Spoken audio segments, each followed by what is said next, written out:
Isang magandang umaga.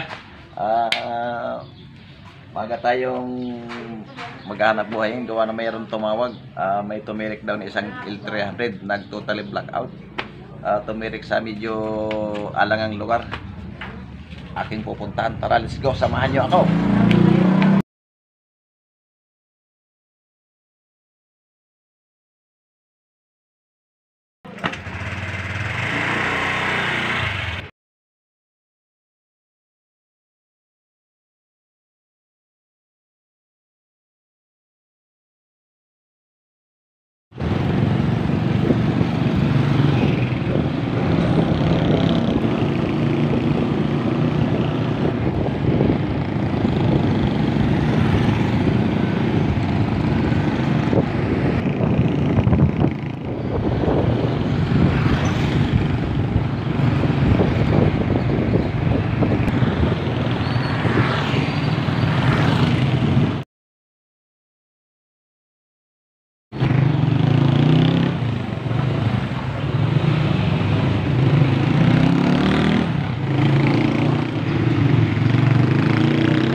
Ito na ang ating gagawin.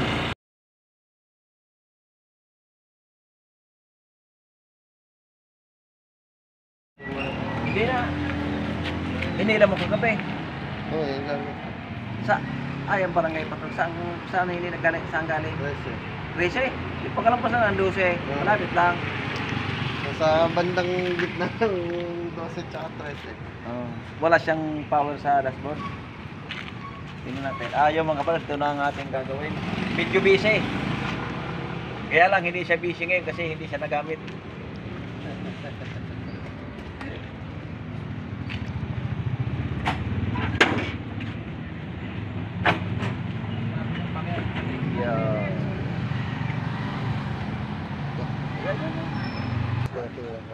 Okay.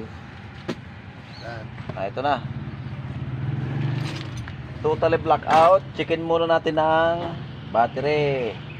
Kung good or bad. Ito lang ang ating pan-check up ng battery. Checkin natin ang battery.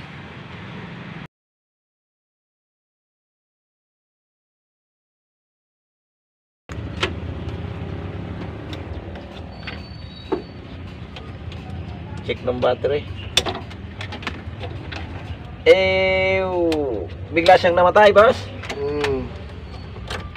Your battery is good.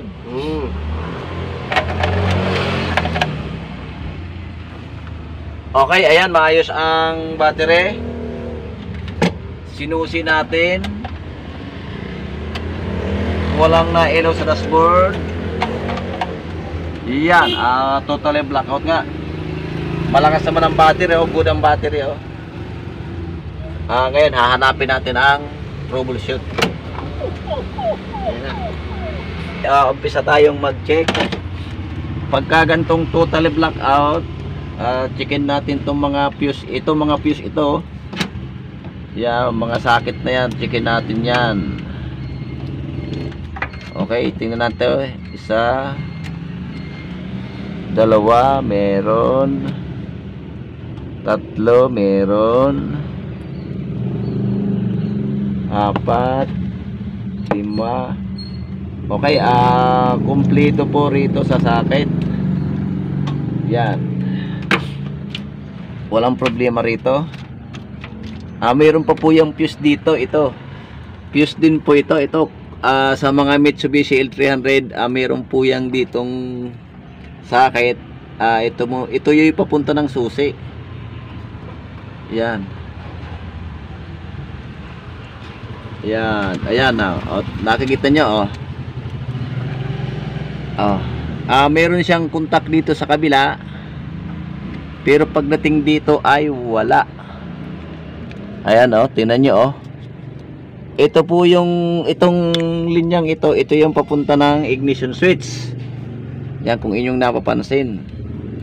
Check natin dito, kumpleto. Ayan, Ayan yung mga wirings niyan, oh. Meron din yung fuse dito. Okay. Dito na tayo magpo-focus. Try nating sundutan ng wire dito. Try nating sundutan ng wire. Tingnan natin kung iilaw doon sa dashboard. Oh, yeah, meron na. Ayan, tumilaw na. Umilaw na ba? Yes. Ang galing, ang galing. Ayun, oh. Ayun, oh. Yun, oh. Oh, ha, patay natin susi. Oh, ha, tanggalin natin ito. Susi ulit natin. Oh, wala.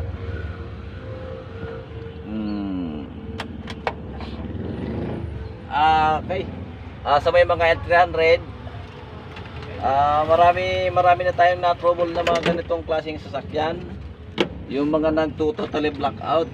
Ito ba'y kusang namatay sa takbo? Opo. Ayan, kusang namatay sa takbo. Ito po yung main fuse po ito. Main fuse ito. Ito po yung linya papunta sa susian. Ayan, oh. Sa tagal na siguro ng panahon. Ayan, nahugot na. Ayan, ah. Ito po kalamitang nagiging diferensya. Ayan, oh. Pag medyo matagal na yung sasakyan, nag-iinit po kasi yan.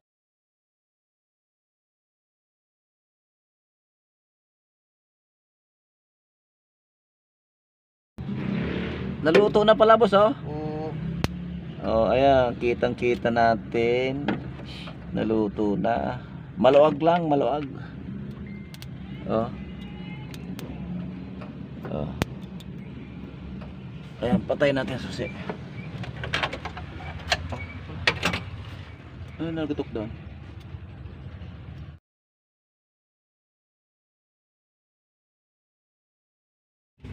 Ito lang gagawin natin dyan, hihigpitan lang natin.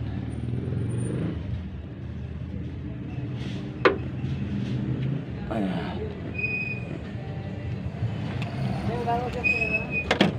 Yeah. May naka-open ba sa likod? Wala.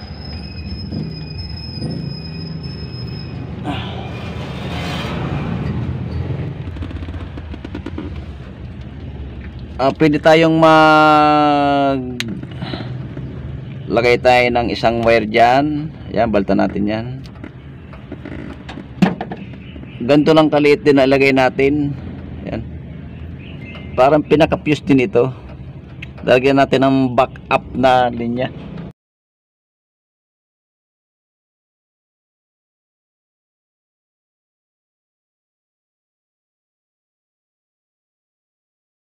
Yan.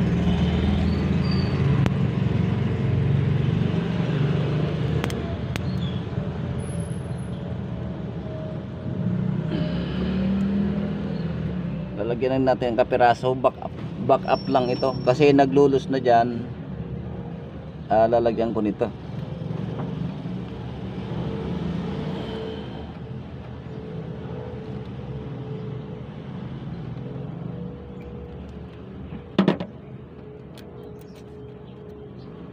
Yan. Fuse din yan, fuse.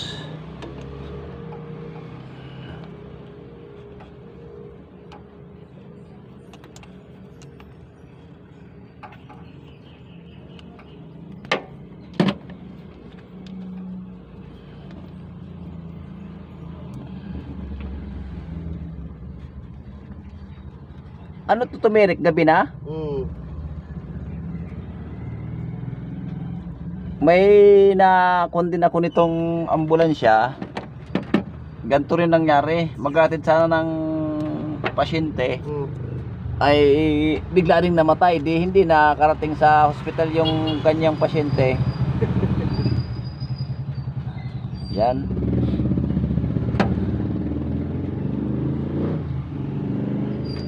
Nilagyan ko lang ng kapirasong wire. Ayan, maliit din lang na wire, number 18.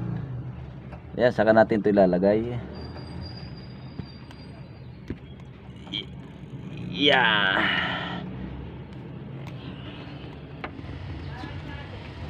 Oh, sa mga driver ng L300, para sa inyo to. Dapat nyong malaman to. Pagka kayo ay inabot ng totally blackout, kagaya nito, nag-ano to, na tumirik, kusang namatay. Totally blackout siya. Meron naman total blackout. Ang dahilan naman ng pagka ano niya ay lubat, yung sa alternator naman yun.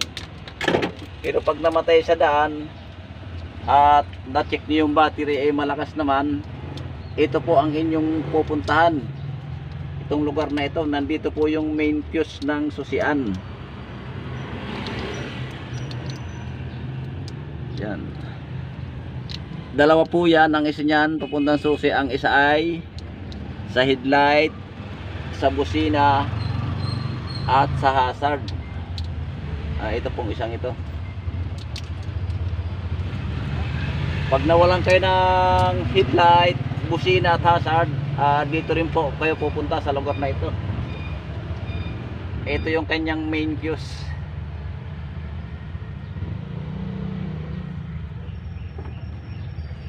Boss, medyo maluwag din yung pagkano ng baterya, no? Ihigpitan ko na rin. Okay, tatago natin doon. Nilagyan natin ng insulator hose.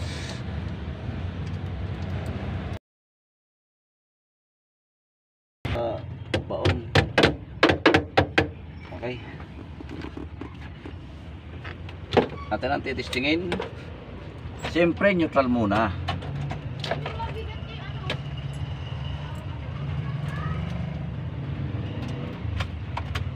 Okay, oh. Ayos na busing, oh. I-start natin. Naandar naman pala. Dapat yan, nung kinaon mo ito, tumawag ka dapat sa akin. Gabi na eh, malay ko. Hindi, ituturo ko naman sa'yo kung saan ang nagiging diferensya nyo na. Eksaktong ituturo ko sa'yo, yun. Doon na yung nagluloko pag naka-experience ka ng ibang ganito na ganyan nga, namatay bigla, ay kung hindi sa battery, ayun ang pinaka main fuse. Sabi ko nga, main fuse ang papunta rito sa ignition. Ang isa noon ay papunta sa headlight, busina at hazard. Yung isang fuse. Dalawa kasi yun eh. Dalawang wire na. Dalawa. Okay mga brad, tinuruan ko lang ng konti yung driver. At sinabi ko rin na dapat sana tumawag siya sa akin. At naituro ko na lang kung saan niya hahanapin yung troubleshoot. Okay, mabilisan lang ito. Magagamit na rin itong busy na ito. Kanina medyo busy. Okay, tapos na tayo. Hanggang dito na lang. Magandang morning, tanghali at gabi. Thanks for watching. Alright.